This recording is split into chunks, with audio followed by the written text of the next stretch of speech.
¿Se puede construir un futuro mejor en Australia? Claramente se puede. Hoy vamos a estar hablando acerca de emigrar, emprender, invertir y construir una familia con Romina Estrada, quien es coach de mentalidad y estilo de vida y nos va a contar su experiencia personal. Bienvenida, Romina, ¿cómo andás? Hola Tiffy, gracias por la invitación, encantada de estar aquí. La verdad es que hace un tiempo, recién hablábamos, hace unos meses atrás, vos me invitaste a tu podcast, Romina te cuenta, y yo conté un poco mi propia experiencia personal y hoy estamos haciendo lo opuesto. Intentábamos de acordarnos cuándo fue que grabamos y vos me dijiste, mira, yo ni siquiera estaba embarazada y ahora estás de 7 meses, ¿no? Felicidades, antes que nada. Sí. Así que tenés mucho para contarnos y viene un gran 2024, ¿o no? Grandísimo, está mezclado de muchas emociones, mucho caos, mucho aprendizaje, pero feliz, la verdad es que feliz. Me alegro muchísimo. Entonces vamos a arrancar desde el principio. Mi primera pregunta es, ¿qué te llevó a emigrar a Australia y por qué Australia y no otro país del mundo? La verdad es que Australia de por sí no es el primer país que emigró, es el tercero. Bueno, sí, o sea, yo salí de Venezuela, para los que no me conocen, yo soy de Caracas, Venezuela, y yo salí de Venezuela en el 2016, pero me fui a los Estados Unidos. O sea, ese fue como que mi primer jump fue para los Estados Unidos, estuve ahí tantos meses, pero luego de ahí me fui para España y en España fue que conocí a mi hoy en día esposo. Después de haber vivido varios años en España, ya yo llevaba 4 años viviendo ahí, mi esposo lleva 2 años viviendo allí, decidimos que ya España no era para nosotros. En el sentido del estilo de vida que queríamos construir como tal, nos pusimos ciertas metas y dijimos, bueno, capaz España ya como que lo disfrutamos, crecimos, nos conocimos, o sea, creemos que eso era como nuestro destino como tal, de España como tal. Y después dijimos, bueno, ¿hacia dónde nos vamos? Porque los dos somos personas súper aventureras en el sentido de que, mira, ya cuando emigras varias veces, la primera vez, ya la segunda, tú dices, ok, ¿para dónde nos aventuramos? Y más cuando teníamos ese apoyo en pareja, siento que tener ese apoyo es súper importante también. Y digamos que yo vine con la idea de, bueno, tú eres australiano, ¿qué tal es Australia? O sea, yo digo, cuéntame de Australia. Obviamente para mí Australia se veía súper lejos porque de por sí, no sé, uno como el latinoamericano dice que Australia es como si fuese otro planeta, ¿no? O sea, otra dimensión, pero a mí siempre me ha llamado la atención y me parecía como que, ok, porque en Australia mi esposo más bien estaba sorprendido porque él no se imaginaba que yo iba a querer como que dar ese paso. Y bueno, así fue que decidimos como que darle la oportunidad a Australia como tal. Romina, vos tenés una situación bastante única porque haber vivido, obviamente, distintas etapas de vida con distintas visas, pero haber vivido en Estados Unidos, España y Australia te permite ver los pros y los contras. No existe el país perfecto. Si Ujú. tuviéramos que hablar de lo favorito de cada uno de estos tres lugares, de Estados Unidos, de España y de Australia, lo primero que se te viene a la mente que decís, con Estados Unidos lo que más me gustaba era esto, con España esto, y después lo que menos te gustaba, ¿qué agarrarías de cada país? A ver, si siento que en los Estados Unidos hay oportunidades, o sea, me gusta en el sentido de que puedes construir una vida allá, pero el downfall es a base de mucho esfuerzo energético y monetario en el sentido de que siento que las personas allá trabajan para vivir, o sea, como que viven para trabajar. Viven No para sé si trabajar, no, tienen, sí, o sea, claro. exacto, viven para trabajar, ese es el dicho. Entonces, eso todavía no me terminaba, porque yo estaba trabajando ya también y quería emprender, etcétera. O sea, yo estaba en mi proceso de por sí Claro. y yo decía, capaz no". Y eso fue luego lo que me lleva también a España, que bueno, yo tengo porque España fue porque tengo mi pasaporte español y yo dije, ok, me voy para España. Y España, todo lo contrario. O sea, yo fui como que fue un extremo al otro. En España fue la gente, a mí me costó muchísimo adaptarme a España al inicio porque es eso, primero Venezuela, obviamente, pero Estados Unidos, adaptarme como a esa mentalidad de que hay que trabajar todas estas horas para poder ganarte este dinero, pero luego en España, sí, aunque el sueldo no era el mejor, digamos que tiene muchas más libertades en eso que son mucho más relajados. Y eso a mí ya no me cuadraba tampoco, Ok, vos querías un porque yo, equilibrio, o sea, ni tan eso, relajado el trabajo como en España, ni tan solo vivo para trabajar como Estados Unidos, básicamente. exacto. Y eso es lo que me lleva a mí también a Australia a decir que es o sea, lo que yo siento que ha sido el balance perfecto, pero no es perfecto, yo lo digo porque viví en España y viví en Estados Unidos. Y yo creo que Australia de por sí está muy en el medio. O sea, está en ese estilo de vida que uno puede tener en verdad genial. O sea, como que puedes trabajar y puedes tener un estilo de vida muy bueno. O sea, si tienes un buen trabajo, puedes tener un buen estilo de vida. Entonces, como que siento que fueron esos aprendizajes de yo encontrarme y realmente saber qué era lo que yo quería. Y, por ejemplo, exacto, en España era las siestas de las 2 de la tarde, entonces cerraba todo de 2 a 4. Eso para mí era como que, pero si de 2 a 4 quiero hacer cosas, ¿no? Que, no sé, yo soy muy, necesito moverme. Y eso chocó mucho con lo que yo quería hacer, o sea, o como yo quería llevar mi día a día y viniendo de Estados Unidos también. ¿Puedo preguntarte en qué parte de Estados Unidos y qué parte de España viviste? Sí, mira, en Estados Unidos estuve en Baltimore, entonces digamos que a veces viajaba a Miami, veía amigas y tal, pero de por sí yo estaba en Baltimore, Ok. que sería un lugar donde yo viviría si me mudase a los Estados Unidos. No. Entonces yo creo Ok. que eso importa muchísimo, porque capaz si vivo en los Estados Unidos en otra locación que capaz me llame mucho más la atención, digo, bueno, capaz la cosa cambia también, pero igual sigue con ese mismo, con el estilo de vida. ¿Por qué elegiste Baltimore? Solo para entender. Porque tenía familia allí. Ok, perfecto. Entonces, eso era como un apoyo que yo Claro. necesitaba y fue como que lo que me ayudó a salir a flote. Hace sentido y tener familia está bueno, ¿no? Te está yendo a un país lleno de incertidumbre y es lindo tener familia cerca. Y después te fuiste a España y ¿a dónde fuiste en España? Sí, en España sí estuve en Madrid y ahí estuve los 4 años. Ya cuando conozco a mi esposo, hicimos un viaje de un mes por toda España.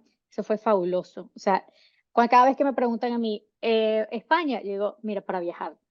Para mí, o sea, para mí, para viajar, para comer, para beber, para disfrutar, porque yo digo que España es para disfrutárselo. Ok, perfecto. ¿Y cuando llegaste a Australia, a qué ciudad llegaste? Sydney, ¿Y cuánto tiempo viviste en Sydney antes de mudarte? 3 años. Ok, viviste en Sydney 3 años, todavía no nos vamos a adelantar en un par de preguntas viene a dónde te mudaste y por qué. Y en todo este proceso de emigrar una, dos, tres veces, ¿cómo crees que el proceso migratorio te ayudó a crecer en lo personal? Mira, en lo personal, yo creo que cada experiencia, o sea, digo que el que migra y el que está escuchando esto, que está viviendo en otro país, sabe que es una experiencia bastante difícil, que es reencontrarse una y otra vez, que es reinventarse una y otra vez también, porque empiezas desde cero y eso tanto en lo profesional como en lo personal porque tú vienes con tus creencias, tú vienes con tu familia, estás acostumbrado a tu casa, a tu cultura, pero ya cuando vas al primer país, por ejemplo, en mi caso, que viajé al primer país, sí, la cultura de por sí no chocó conmigo en Estados Unidos porque ya yo estaba más acostumbrada a lo que era Estados Unidos, al inglés, que bueno, yo por suerte, yo tengo el conocimiento del inglés, entonces como que me podía comunicar sin ningún problema, pero ya luego, digamos que ahí me empiezo a encontrar con qué es lo que quiero, ¿no? Qué es lo que quiero tanto en lo profesional y en lo personal, porque de por sí yo siempre he sido emprendedora y creo que el emprendedor de por sí vivimos mucha incertidumbre. Y entonces cuando emprendes y vives estos cambios drásticos, es aún más difícil, porque es encontrar tu nueva identidad como persona, tu nueva identidad como emprendedor. Claro. Y además, Entonces, en ujú, cada ciudad, o sea, uno se arma un grupo de amigos y una rutina, te movés de ciudad y tenés que arrancar de cero con el grupo de amigos y la rutina va cambiando también. sí, exacto. Y es dependiendo también la etapa que estés viviendo. Porque bueno, en esa etapa me gusta que me puedo ir a un bar este fin de semana, conoces a esta gente y hablas de cosas diferentes, tienes intereses diferentes, pero como has visto un poco en mis historias, han sido 10 años prácticamente de migrar a diferentes países. Cada país yo siento que me ha hecho crecer y evolucionar en esa etapa. claro. Entonces fue como que Estados Unidos fue más evolución personal, desarrollo. Yo digo que yo tuve mi despertar espiritual como tal. Ya luego en España lo vi más como profesional, que realmente descubrí que era lo que quería hacer. O sea, para mí era siempre poder ayudar a las personas, pero no sabía cómo. O sea, yo siempre había estado en el mundo del desarrollo personal y espiritual desde pequeña. Me encantaba leer sobre psicología, me encantaba leer sobre y aprender sobre el universo, las leyes y todo esto me encantaba, pero entonces, ¿cómo haces una carrera de esto? ¿Sabes? Más como uno viene que tienes que ir a estudiar ciertas carreras para ser exitoso. Entonces, todo eso yo me lo tuve que sacar de la cabeza para luego llegar a donde estoy hoy. Pero obviamente eso tomó mucho tiempo, tomaron muchos años. Entonces yo siento que España fue más en lo profesional de descubrir, ok, a qué me quiero dedicar realmente. Y descubrí el tema del coaching. Yo dije, o sea, vi que estaban dando unos cursos, y yo dije, me voy a lanzar, lo voy a hacer. Y empecé a estudiar coaching estando en España. Y ahí fue cuando todo empezó a surgir un poco más con lo que hoy en día soy como coach, o sea, lo que me dedico ya 100%. Y Y cuando ujú, estudiaste para ser coach, en simultáneo vos tenías un trabajo, me imagino, ¿no? claro, claro. No, y no fue nada fácil porque en España, digamos que económicamente fue muy duro para mí. En España trabajabas menos, pero ganabas mucho menos. Entonces, para pagarme en ese momento 3.000 euros, que tú ahorita dices, como, 3.000 euros no es nada, pero para mí 3.000 euros era, o sea, ¿de dónde voy a sacar 3.000 euros? Que era Sí. como que el inicio, era el primer curso que yo iba a hacer para iniciarme como coach como tal. Tuve que ir al banco, o sea, fui al banco, pedí un préstamo. En ese momento estaba entre un trabajo y otro que no tenía como que ingresos fijos, digamos, constantes, que yo le podía decir al banco como que, mira, realmente te voy a pagar.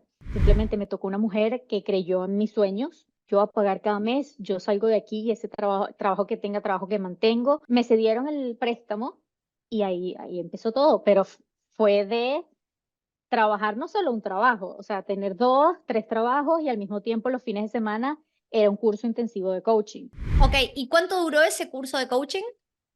unos meses. Unos meses. Sí. Tu primer cliente de coaching, ¿cuánto tiempo pasó desde que ya sea estabas en el curso o terminaste el curso hasta que lo conseguiste? Al principio yo estaba dando sesiones gratis. Ok, así arranca Entonces, uno. sí, sí, di sesiones gratis, porque yo siento que el coaching es también vivir, o sea, como yo lo enseño, es de mi base en mi experiencia también. Y yo siento que todos los cambios que yo he vivido y el estilo de coaching que yo doy es transformacional. O sea, yo quiero que tú crees el estilo de vida que tú quieres crear. Y eso Claro. es lo que a mí me ha llevado todos estos años. Y el saber cómo, o sea, qué métodos aplicar, digamos, en una sesión o para que tú apliques también en tu vida, etcétera, es lo que hace el conjunto perfecto del coaching. Te imagino que el mundo del emprendedor, la parte más difícil al principio es conseguir clientes. Siempre cuando tengo que dar un advice es elegí algo que te apasione lo suficiente porque no solo no vas a hacer dinero, sino que probablemente hagas negativo por un par de años, porque vos pagaste el curso, pagaste cosas y hasta que empezás a Sí, generar sí. dinero puede pasar un buen tiempo, ¿no? Pueden pasar 2 años. Claro, y aparte, mientras estás en eso y buscándote la vida en otro país, digamos, es mucho más difícil, es mucho más difícil y va a tardar mucho más probablemente. Suena súper bien ser emprendedor. Sí, sí, sí. Suena espectacular y está muy de moda, sos tu propio jefe y manejas tu tiempo. Pero sí, el salir a buscar clientes y poder generar suficiente dinero para vivir de eso lleva años. Por eso también tan pocas personas lo logran, porque a lo largo del camino la gran mayoría es como que caen exhaustos y que necesitan más estabilidad, ¿no? Y el tiempo va pasando, uno mira hacia, ahora es fácil mirar hacia atrás, pasaron 9, 10 años Mm. y todo un camino recorrido y puedes ver un montón de crecimiento personal, profesional, la vida, el lifestyle que uno logró hasta el momento y que se puede seguir mejorando muchísimo más, obviamente, ¿no? A lo largo del tiempo. Y el poder apreciar, ¿no? Todos los sacrificios que te llevaron a dónde estás hoy. Yo últimamente me estoy frenando un montón, se lo estoy recordando a mi pareja él cuando llegó a Australia trabajaba 6 días a la semana y en forma de dependencia, 1 año y medio sin vacaciones, en un momento hacía 1 hora y media para ir, 1 hora y media para volver, cuando salía de ahí se iba al curso de inglés, llegaba a casa tardísimo, eran 1 millón de horas las que estaba fuera de casa y hoy en día, con sus ups y downs, ¿no? La vida fue sucediendo y hoy trabaja por su cuenta, tiene su propio taller mecánico y obviamente hay meses difíciles y hay meses espectaculares. Obviamente con la experiencia que recién hablábamos, uno cada vez lo puede lidiar mejor, ¿no? Con los altos y con los bajos y prepararse y tener ahorros para cuando vengan épocas no tan buenas. Pero sí, como que estábamos la semana pasada a tocar unos días espectaculares y fuimos 2 días seguidos a la mañana, a las 5:30 de la mañana a la playa y nos quedamos 2 horas y media tomando mates, metiéndonos al mar antes de ir a trabajar. Y decíamos, ¿te acordás cuando te levantabas a la misma hora para hacer 1 hora y media para ir a trabajar y volver a las 11 de la noche? Y es eso, increíblemente la calidad de vida va mejorando, pero con muchos sacrificios en el medio. Ahora te voy ¿no? a cambiar de tema completamente porque ya vamos un buen rato y quiero hablar de propiedades porque han Mm. logrado comprar 2 propiedades en Australia.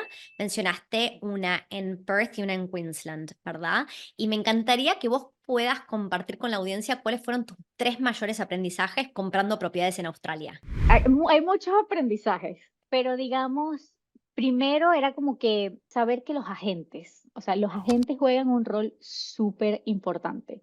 O Mm, sea, yo no pensaba que iba a ser tan importante porque tú dices, bueno, tú quieres una propiedad y obviamente va a haber alguien que te va a soportar como en este proceso, o sea, como que support o apoyar. El agente hizo mucho la diferencia de si te responden, de que si están atentos o no, porque una de nuestras, digamos, challenges o dificultades es que nosotros estábamos en Sydney y queríamos comprar en Queensland y en Perth.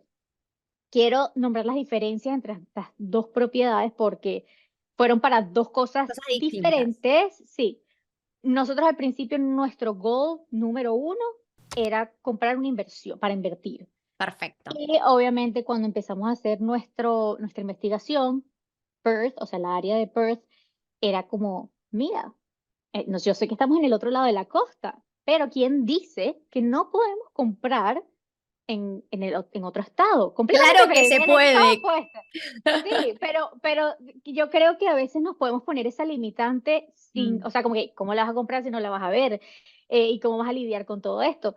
Entonces, fueron muchas preguntas que nos tuvimos que hacer en cómo hacemos para comprar una propiedad en ese lugar donde queremos y que nosotros no tengamos que ir. Te prometo que esta pausa dura menos de 1 minuto. Este episodio te lo trae la TAM, proud sponsor de Wealthy. Tanto la TAM como Wealthy buscan conectar a la comunidad latinoamericana. Personalmente, yo elijo viajar por la TAM cada vez que vuelvo de visita a mi país. A partir de septiembre del 2023 van a haber más vuelos disponibles conectando Australia con Latinoamérica. Además de volar desde Sydney a Santiago de Chile, ahora se suma la ruta Melbourne a Santiago de Chile. Si estás pensando en viajar, no te olvides de consultar las ofertas vigentes de la TAM. Ahora sí, seguimos con el episodio de hoy. Tanto la inversión como la propiedad que se convirtió en su hogar, la compraron las 2 propiedades sin verlas, ¿verdad? Las dos, sin verlas. O sea que se Sin puede, a mí verlas en vivo. como, claro, sin verlas en vivo, a mí me pasó lo mismo. Yo he comprado ya múltiples propiedades, tanto en Australia como en mis primeras propiedades fueron en Nueva Zelanda. Ahora no estoy comprando en Nueva Zelanda, estoy comprando solo en Australia. Y de hecho, en Australia nunca compré en Sydney, que es donde vivo. Y en la mayoría de los escenarios no vi las propiedades y se puede. Y la gente cree que hay que Es comprar en una la ciudad locura. donde uno vive y hay que ver la propiedad. Y no es necesariamente así.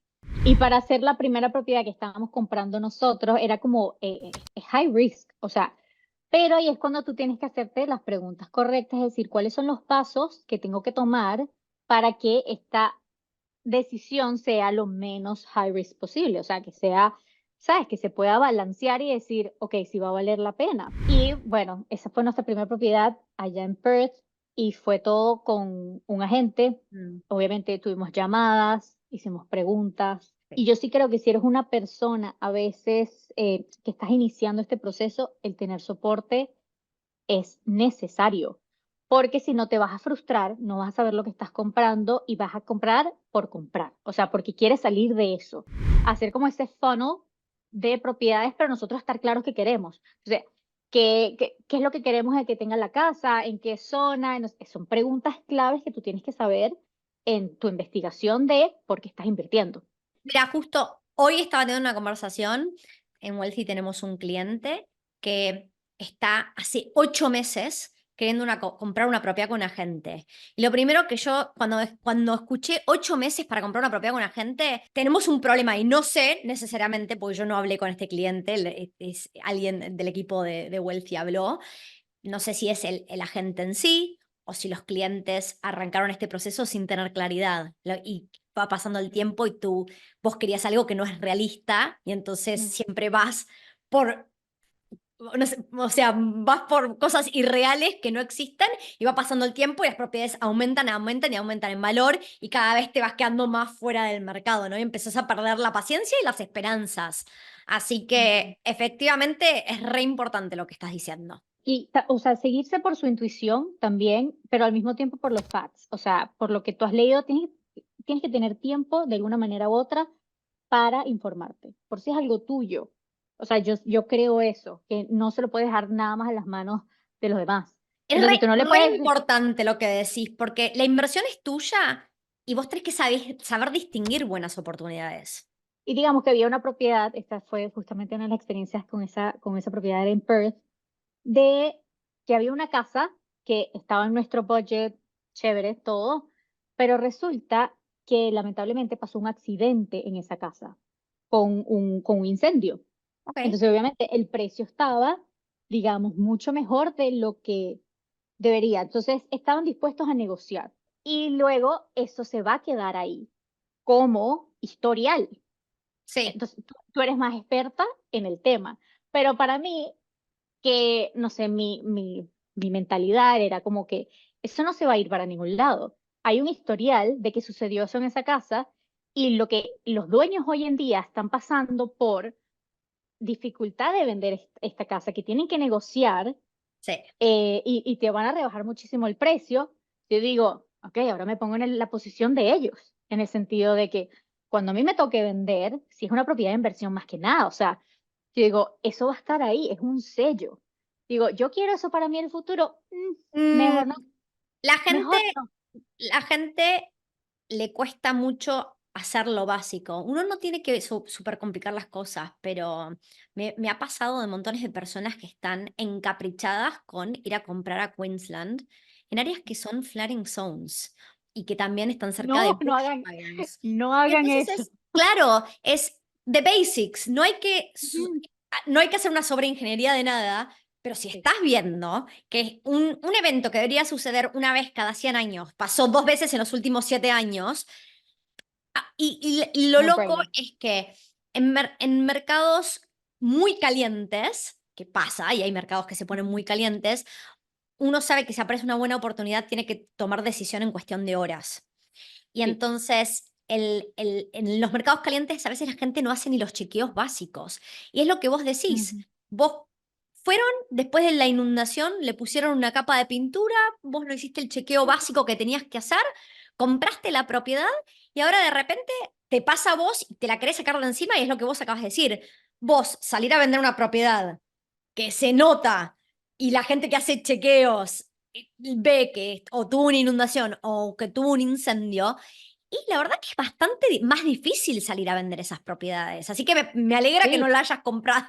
La Ay, no, propiedad yo estoy súper feliz de que no compramos esa propiedad. Y todo lo que dices es verdad, porque fue uno, por ejemplo, comprar la casa hoy en día que vivimos en Queensland, eso fue súper clave.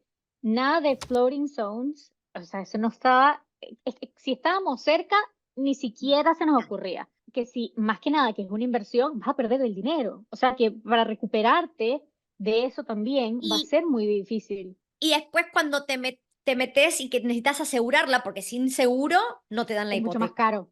El seguro es Sí. mucho más caro y no todas las aseguradoras te aseguran. Por ahí te toca hablar con una, dos, tres, cuatro aseguradoras hasta que conseguís una que te dice sí, te cobro mucho más para asegurarte. Entonces, hay montones de implicaciones en ese sentido. Sí. Y el número dos que te diría de los mayores aprendizajes es, mira, la diferencia entre el mercado, o sea, de cómo la gente reacciona ante una propiedad, digamos, en Sydney, New South Wales, y lo que es Queensland. Estamos buscando también propiedades en New South Wales, o sea, por el sur, y digamos que por la demanda o digamos por el hit del mercado, eh, la gente creo que se les puede volar, nosotros decimos en Venezuela, se les vuelan los tapones y ofrecen una cantidad extra que no lo vale. O sea, no lo vale en ese momento, capaz lo vale en 10 años, pero porque tú tienes que pagar eso ahorita, o sea, no tiene ningún sentido y hay gente que se deja llevar mucho por la emoción del hit del momento, que esto no lo va a conseguir más nunca.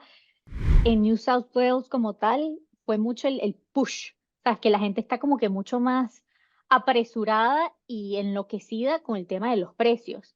Que Mm. cuando estábamos lidiando aquí en Queensland, en New South Wales, de las propiedades que iban a auction como tal, la mayoría, que los precios se disparaban. Pero aquí en Queensland la gente es un poquito más recatada, en el sentido de que dicen, ese precio no es el que es, y la mayoría, o sea, te estoy diciendo, un gran porcentaje de propiedades que nosotros vimos en el mercado, no, o sea, fueron a auction, pero lo rebotaron. Dijeron, no vamos a aceptar este precio, y la gente es mucho más recatada en ese sentido. Que ahí voy a De aclarar que, algo. ujú, Si la propiedad que fue auction fue la y que ustedes compraron es la que es su hogar, ¿verdad? esta iba para auction, pero nosotros obtuvimos esta propiedad por los términos que nosotros ofrecimos. Ok. O sea, lograron no O sea, llegar a auction y sacarla del mercado antes. exacto. Qué bueno, esa O es sea, una gran manera de hacerlo porque en el momento que llega a auction hay una ruleta rusa y yo lo exacto. que suelo decir, esto es muy común que si uno está buscando un hogar, los lugares donde uno quiere vivir, las propiedades son mercados más calientes y es más común que haya auction.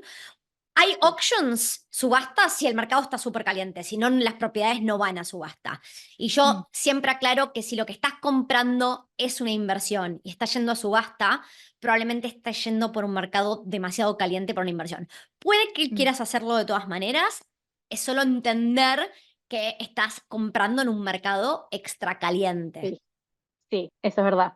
Completamente cierto. O sea, hay muchas variables a la hora de comprar y también de dónde vienes. Si es inversión, si, o sea, cuál va a ser el objetivo para ti de esa casa. Son compras completamente Mm, distintas. La gente no lo entiende mucho y a veces quiere hacer un 2 por uno, pero mm, una inversión tiene que ser un área con buen potencial para apreciarse, que tenga un buen flujo de caja, estamos viendo calidad de inquilinos, que haya suficiente demanda. No tiene nada que ver con si yo me veo viviendo ahí o no. ¿No? Si tiene la cantidad de sí. cuartos que yo quiero, porque vos estás por tener un bebé, entonces tenés unas ciertas necesidades y el colegio donde querés mandar a tus hijos y la cantidad de Ujú. cocheras, esas cosas en una inversión no pesan tanto. Sí, no, 100%. O sea, nuestra mentalidad, y era hacer ese switch de cuando compramos la primera propiedad, es, ok, ¿con qué mentalidad venimos aquí? Es con la mentalidad de invertir. Ok, ¿cuáles son las prioridades aquí de inversión? Taca, taca, taca, taca. Y es una lista completamente diferente con la que compramos esta casa. Y ahora estás viviendo la etapa de familia, se agranda la familia, están construyendo una familia acá en Australia. ¿Y Sí. cómo estás viviendo esa etapa? Ha sido increíble entre, o sea, la experiencia como tal, pero al mismo tiempo muy caótica, en el sentido de que tengo que lidiar con doctores, tienes que lidiar con cambios, porque aparte nosotros venimos de otro estado. Entonces, Mm. ha sido mucho de empezar una nueva etapa, sí, digamos, desde cero. Y este nuevo estilo de vida. Y bueno, la mudanza, lidiar con doctores y los hospitales, la llegada de mi familia. Siento que obviamente juega un gran rol la parte de no tener la familia cercana o vivir en tu país, pero al mismo tiempo estoy creando una nueva familia. O sea, estoy creando una nueva familia y es algo completamente diferente que yo sé no es lo que yo viví Claro. como tal en Venezuela, sino es una nueva experiencia. Y todo lo que yo viví en Venezuela, a veces me lo tengo que que reprogramar en el sentido de que aquí yo estoy construyendo algo nuevo que no he vivido antes, o sea, tanto como madre como el estilo de vida que yo tuve, con el que yo crecí en Venezuela. Sí, es un estilo de Entonces, vida muy distinto al que ah, vos, con el que vos muy creciste. distinto. Sí, sí, y bueno, no sé si, por ejemplo, a ti te pasa en tu país, que el estilo de vida en tu país es mucho más diferente de lo que has vivido aquí. Sí. Entonces, sí, bueno, si quiero mencionar, si hay personas, mujeres emprendedoras que quedan en estado, quiero que sepan que el gobierno las apoya. En el sentido que yo no sabía ni la menor idea que uno podía buscar soporte parental leave con el gobierno. Ok. Hasta que me lo pregunté, yo dije, mira, vale, aquí que a veces Australia apoya a la gente y da ayuda y no sé qué tal. Uno como emprendedor a veces te preguntas, ay, ¿y de qué voy a vivir? O sea, obviamente, súper agradecida que yo también tengo a mi esposo que tiene su ingreso, pero al mismo tiempo, ajá, yo también estoy generando mis ingresos. Entonces, ¿cómo me soporto en ese momento que no estoy trabajando? Porque al fin y al cabo los emprendedores se las manejan solitos. O ¿Y sea, qué tipo de incentivos da el gobierno? Solo para saber. dinero. Ok, Entonces, dinero te da aproximadamente unos 3.000 o 4.000 dólares al mes. ok. Bueno, eso es dependiendo que es una buena ayuda Sí, y totalmente. dependiendo de cuántos meses quieras, o sea, si eres como, te preguntan si eres, si vas a ser como que la persona que se va a encargar más del bebé, Claro, entonces obviamente todos los ingresos, o si lo vas a compartir. compartir, claro. Pero lo bueno es que tu pareja tiene su parental leave, o sea, si tu pareja tiene un trabajo, él va a tener su parental leave, entonces tú no tienes que mezclar ese parental leave con el tuyo. Qué bueno. O Eso, sea, vos eso. sos el primary carer, me imagino, y Ujú. entonces te podés tomar una cierta cantidad de semanas o meses y te pagan Meses. entre 3.000 y 4.000 dólares por mes. ¿Por cuántos meses más o menos te pagan eso? ¿Sabes? Entre 3 y 5 dependiendo de cuánto tiempo, o sea, cómo lo quieras distribuir. Claro. Y son muy flexibles en el sentido, o sea, como yo lo he visto, o sea, de verdad que es súper bien, o sea, súper genial lo que están ofreciendo, de la manera de que lo puedes dividir en fechas o en digamos, en temporadas, o sea, que agarras un mes ahorita y luego agarras un mes, o sea, te preguntan cómo quisieras utilizar Ok, estos días. qué Entonces puedes bueno. decir, bueno, quiero 2 días a la semana, 3 días a la semana, o sea, como que tú puedes agarrar tu parental leave y jugar con ello. Que yo digo, wow, como emprendedora, ese era siempre como ¿qué voy a hacer cuando quede en estado? Porque yo quiero una familia, Mm, pero hay muchas veces que si no tienes otros ingresos, o sea, sí, tienes unos pequeños ingresos que pueden entrar de manera pasiva, mm, pero no es lo mismo que estés trabajando, sabes, que tengas tus clientes, que estés todo el día trabajando, etcétera. Entonces, ¿cómo haces esos meses si te quieres seguir como que soportando? perfecto, perfecto. Voy Ujú. a cerrar con la última pregunta, que es, ¿qué significa para vos vivir una wealthy life, una vida de riqueza? Wealthy como tal, como la misma palabra lo dice, riqueza, creo que cada persona tiene su propia interpretación, porque muchos lo pueden decir como que hay riqueza, oro, o sea, oro, dinero y más. Para mí, la riqueza como tal es un estilo de vida y crear aquello que tú quieras construir, que se base y o sea, que tengas eso de soporte para vivir esa vida que quieres. Por Mm, ejemplo, para mí ha sido el tema de, ok, quiero invertir en propiedades, quiero tener diferentes tipos de ingresos para yo poder tener la libertad de vivir la vida que yo quiero. O sea, yo creo que la riqueza viene cuando tienes esa libertad. Obviamente, en la parte material es esa riqueza de, ok, propiedades, diferentes ingresos. Sí, es más todo lo que es tangible, pero para mí la riqueza es eso, tener ese tiempo para mí y yo construir como yo quiera mi día. O sea, poder crear mis propios horarios, poder tener el tiempo que yo quiera para pasarlo en familia, tener el tiempo para mis clientes. O sea, eso para mí es simplemente riqueza. Pero digamos que engloba muchas cosas, totalmente. el, entre el material y la riqueza interna como tal. Buenísimo, me encantó la definición. Bueno, Romina, muchísimas gracias por compartir tu experiencia y lo mejor en esta nueva etapa. Muchísimas gracias por la invitación. Me ha encantado hablar contigo. Creo que aquí nos hubiésemos podido guindar otras 2 horas sin ningún problema. Pero sí, gracias. Estoy muy emocionada por esta etapa y ya te iré contando, estaremos en contacto. Buenísimo. Nos vemos la próxima. Nos vemos.